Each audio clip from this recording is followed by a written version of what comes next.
Hi everyone, let's learn about monohybrid cross.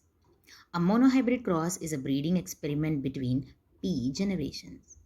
P indicates parental generation that differs in a single given trait. So these generations are homozygous possessing alleles like capital N, capital Y and capital Y, the dominant trait, and the small y and the small y here indicates the recessive trait.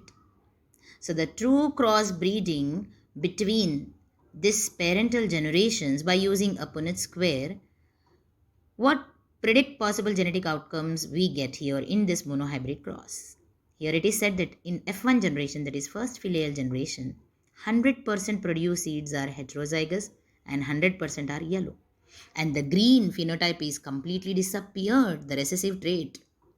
And they have one dominant and another recessive trait. So this is what we call as law of dominance, as one get dominant and other get unexpressed.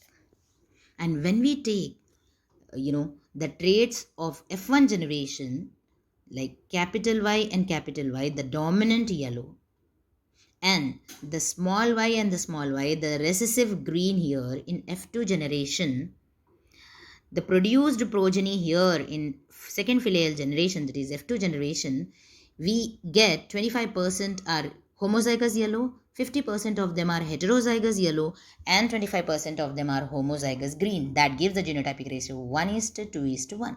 And phenotypically, 75% of them appear yellow, and 1%, that is 25% of them appear green. Let's have a quick recap. The parental generation, that is true breeding between yellow and green, dominant and recessive in F1 generation, gives all 100% heterozygous and all 100% produced are yellow seeds.